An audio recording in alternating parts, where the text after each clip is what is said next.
안녕하세요. 무릎팍자문 시간입니다. 오늘은 잠언 10장부터 12장까지의 말씀을 읽겠습니다. 조금 적은 분량을 읽는 이유는요, 좀 더 깊이 읽으라고, 놓치지 말고 많은 내용을 읽으라고 이렇게 조금 적게 분량을 잡아봤습니다. 잠언 10장부터는 이제 대조의 방법을 많이 씁니다. 대조가 뭐예요? 좀 다른 두 가지를 통해서 좀 더 명확하게 설명을 하는 거죠. 그래서 우리가 흔히 쓰는 것 중에 가장 유명한 대조는 인생은 짧다, 예술은 길다, 이런 식인 거예요. 그래서 이제 그런 이야기를 하고 있고요. 그러니까 대조니까 뭐랑 비교를 할까를 보시면 되는데, 뭐랑 뭐를 비교합니까? 10장에서 제일 먼저 나오는 게 뭐예요? 지혜로운 자와 미련한 자라는 거예요. 명철한 자와 그렇지 않은 자의 반응입니다. 그들의 삶에 다른 것이에요. 그리고 또 의인과 악인이에요. 왜냐하면 여기 성경에서 말하는 계속해서 지혜로운 자, 가장 지혜로운 자가 뭐예요? 여호와를 경외하는 자거든요. 그러니까 그 사람은 의로운 자고요. 그렇지 않은 사람은 악한 자죠. 그래서 계속해서 대립이 되고 있습니다. 또 게으름과 부지런함을 대조하고 있고요. 미움과 사랑도. 그래서 미움은 다툼을 일으키지만 사랑은 덮는다. 이렇게 이야기를 하고 있습니다. 또 부와 가난에 대해서도 이야기를 하고 있죠. 10장에서 주요 주제로 나타나는 것은 게으름이에요. 좀 전에 이야기했던 것처럼. 그리고 또 말입니다. 말. 의인은 이렇게 말한다. 명철한 자는 이렇게 말한다. 그러나 미련한 자는 그렇지 않다. 이런 이야기를 하고 있죠.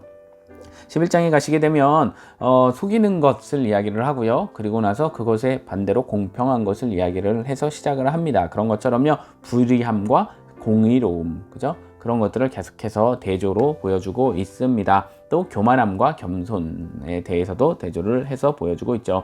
주요 주제는 어떤 게 있습니까? 정직한 자인데요. 정직인데 특별히 이웃과의 관계 속에서 어떻게 정직하게 행하는가에 대해서 이야기를 하고 있고요. 또 입술과 혀에 대해서 이야기를 하고 있습니다. 그리고 이제 여인에 대해서도 이야기를 하죠. 유덕한 여자는 존영을 얻는다라는 이야기도 하고요. 또 하나는 22절인데요. 아름다운 여인이 삼가지 않는 것은 뭐와 같다라고 이야기합니까? 짜잔, 돼지예요. 그런데 이 돼지, 막 지저분하네요.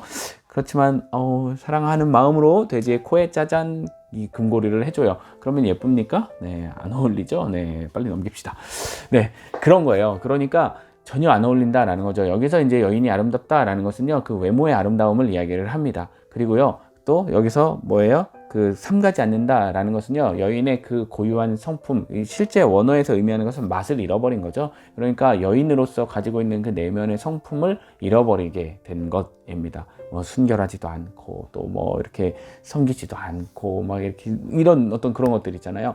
그러니까 여인으로서의 어떤 그런 것들을 다 버린 그런 상태를 이야기를 해요. 그러니까 내면하고 외면이 전혀 안 어울린다라는 것을 이야기를 하고 있습니다. 그래서 이제 여인에 대해서도 이야기를 하고요. 또 구제에 대해서 이야기를 합니다. 특별히 아까도 말했던 것처럼 정직함이 이웃과의 관계 속에서의 정직함이니까 구제하는 것, 남을 도와주는 것에 대해서도 이야기를 하고 있습니다. 12장은요, 무엇을 대조하고 있냐면 훈계를 좋아하는 자, 그리고 그것을 싫어하는 자를 대조를 해요. 훈계를 좋아하는 자는 지혜로운 자예요. 듣는 자니까. 어제도 그랬죠. 말씀을 듣고 말씀을 듣는 것이 지혜롭게 되는 방법이었습니다. 그런데 듣지 않는 사람은 지혜롭게 될 수가 없죠. 어리석은 자는 듣고도 그것을 싫어합니다. 그러니까 그것을 짐승과 같다라고 표현을 했네요. 그리고 선인과 악인에 대해서도 계속해서 대조를 보여주고 있습니다. 주요 주제는 어떤 게 있습니까? 네, 또 말이에요. 참 말에 대해서 굉장히 강조를 하고 있습니다. 그리고 부지런함에 대해서 또 인내에 대해서도 이렇게 이야기를 하죠. 미련한 자는 분노를 당장 나타낸다. 그런데 슬기로운 자는 수욕을 참을 줄 안다. 이것이 지혜롭다라고 이야기를 하고 있습니다. 그리고 마음에 대해서도 이야기를 하죠. 지혜로운 자가 화평하게 되고 또 근심이 또 어떻게 되는가에 대해서도 이야기를 하고 있습니다. 특별히 근심에 대해서 이렇게 이야기를 하죠. 근심이 사람의 마음에 있으면 그것으로 번뇌한다라고 이야기를 하고 있습니다. 그러니까 참 여러 가지 방면에 대해서 솔로몬이 또 다루고 있다라는 것을 알 수가 있습니다.